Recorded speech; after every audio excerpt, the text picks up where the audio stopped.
నా కన్న తల్లిదండ్రులకు శతకోటి ధన్యవాదాలు, కృతజ్ఞతలు, ప్రణామాలు.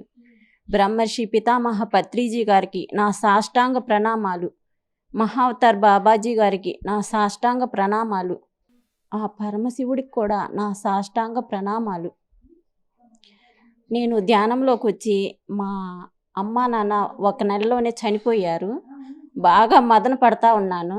అప్పుడు మా చిన్నత్తయ్య నేను ధ్యానంలో ఇట్లా వెళ్తున్నాము, అక్కడ పద్మగారి పిరమిడ్, నువ్వు కూడా రా అని తీసుకొని పోయింది.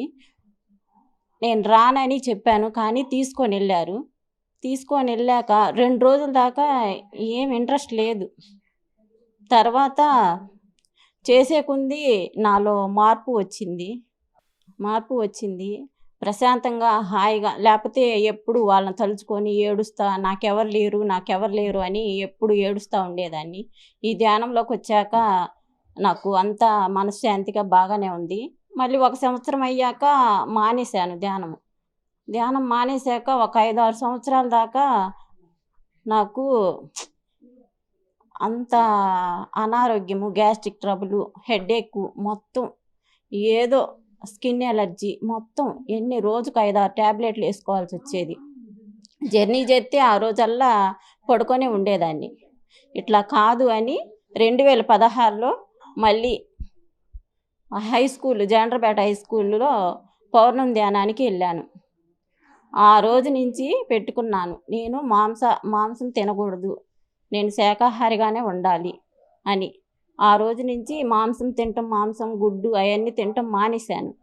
తర్వాత నాకు స్కిన్ ఎలర్జీ బాగా ఉంది. ఎన్ని హాస్పిటల్ పోయినా నాకు తగ్గపోతే ఏంది ఇట్లా తగ్గటం లేదు, మెడిటేషన్ చేస్తున్నా కానీ తగ్గటం లేదు ఏంది అని ఒకరోజు మధ్యాహ్నం పూట ధ్యాన జగత్తు బుక్ తిరగేస్తూ ఉన్నాను. ఆ రోజు శాకాహార ర్యాలీ, హైదరాబాద్లో శాకాహార ర్యాలీ జరిగేది మాత్రం చదివి కళ్ళు మూసుకో, అసలు నీకు స్కిన్ ఎలర్జీ ఎలా వచ్చిందో నువ్వు కళ్ళు మూసుకొని నీ ఇన్నర్ని అడుగు అని చెప్తే, ఇంకా కళ్ళు మూసుకొని ఏంది నాకు ఎన్ని ట్యాబ్లెట్లు వేసుకున్నా, ఎంత మెడిటేషన్ చేస్తున్నా నాకు తగ్గలేదు ఏంది అని కళ్ళు మూసుకుంటే, నేను ఏ జన్మలోనో ఒక ఆవిడ నల్లగా ఉంది, ఓ పక్కన కూర్చొని ఉంది, ఆమెని బాగా ఎగతాళి చేశాను. ఓహో, ఈమె నేను ఎగతాళి చేసినందుకు నాకు ఇప్పుడు ఈ స్కిన్ ఎలర్జీ అని ఆమెకి మనస్ఫూర్తిగా ధ్యానంలో క్షమాపణ చెప్పుకున్నాను. ఒకరోజు పౌర్ణమి ధ్యానంలో కళ్యాణ్ గారు క్లాసు పెట్టారు. ఆ రోజు నాలోని ఆ నెగిటివ్ ఎనర్జీ మొత్తం నా నుంచి వెళ్ళిపోయి అసలు ఫ్రీగా ఎంతో హాయిగా ఉన్నాను. అప్పటి నుంచి ఇప్పటి వరకు నాకు స్కిన్ ఎలర్జీ అంటూ లేదు. నాకు బాగా నమ్మకం ఏర్పడిపోయింది. నాకు భావనా శక్తి బుక్ అంటే చాలా ఇష్టం. ప్రతి కృతజ్ఞత ఏంటిది, అంగీకారతత్వం ఏంటిది, యాక్సెప్టెన్సీ, అస్సలు ఎంత ఇష్టం అంటే ఆ బుక్ చాలా ఇష్టం అన్నమాట. ఆ బుక్ చదివి నేను చాలా మారాను. నాకు ఇదివరకు ధ్యానంలో రాకముందు చాలా కోపం ఉండేది, ఎవరితో మాట్లాడేదాన్ని కాదు. ఈ అమ్మాయి ముచ్చుది, ఎవరితో మాట్లాడదు అని అనుకునేవాళ్ళు. కానీ ధ్యానంలోకి వచ్చాక నవ్వటం, అందరితో కలవటం ఎంతో సంతోషంగా ఉంది. నేను ఈ మధ్య శ్వాసలో అద్భుతమని పావని గారి మెడిటేషన్ చేశాను.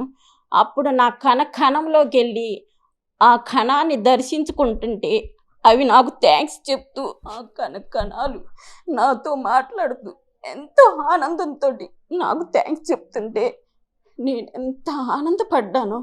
ఓహో, నాలో చాలా ఉంది, నేను ఇంకా నేర్చుకోవాలి. ఒక్కరోజు కూడా ధ్యానం చేయకపోతే నాకు ఆ రోజల్లా ఏదో కోపం, ఎవరన్నా ఏదన్నా అన్నా కానీ అరిసేసేస్తా.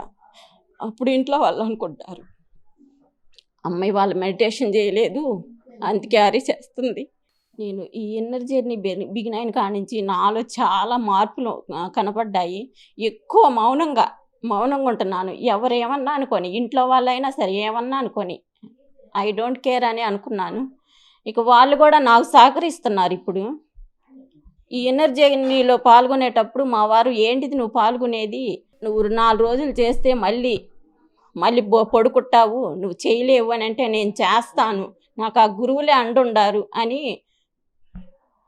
నేను ఖచ్చితంగా చేస్తున్నాను. నాకు చాలా మార్పు కనపడింది. నా శ్వాస ఉన్నంత వరకు ఈ మెడిటేషన్ చేస్తూ నేను ఆ విశ్వానికి నా వంతు సహాయాన్ని నేను చేస్తానని మా ఇంట్లో వాళ్ళందరూ కూడా నాకు సహకరించి వాళ్ళు కూడా నాతో పాటు మెడిటేషన్‌లోకి రావాలని సంకల్పం చేసుకున్నాను. నాకు పీఎంసీలో నందా గారు 12 గంటలకి ఇస్తారు.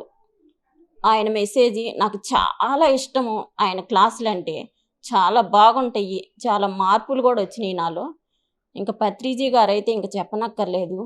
ఆయన చెప్తుంటే మన కణకణము ఎంతో ఆనందంతోటి, సంతోషంతోటి ఏదో నాట్యం చేస్తున్నట్టు ఏదో తెలియని అనుభూతి. అవతార్ బాబాజీ గారైతే నాకు కళ్ళు మూసుకున్నా, కళ్ళు తెరిసినా నాకు ఆయన నా కళ్ళ ముందే ఉన్నట్టు ఇప్పటికి గూడా అట్లానే అనిపిస్తున్నారు. అవతార్ బాబాజీ. మొన్న ఒకరోజు చాలా మదన పడ్డాను. ఏంది నాకేంది ఇట్టా ఉందని. మళ్ళీ మెడిటేషన్‌లో కూర్చుంటే నీకేం కాదు అని మళ్ళీ మెడిటేషన్‌లో కూర్చున్నాక నాకు ఆ అంతర్మదనం తగ్గిపోయింది. ఇంతటి అవకాశం ఇచ్చిన ఈ పీఎంసీ వాళ్ళకి, బ్రహ్మర్షి పితామహ పత్రిజీ గారికి నా శతకోటి ధన్యవాదాలు, కృతజ్ఞతలు, ప్రణామాలు. ఆ విశ్వమాతకు, ఆ ప్రకృతి మాతకు నా శతకోటి ధన్యవాదాలు, కృతజ్ఞతలు, ప్రణామాలు.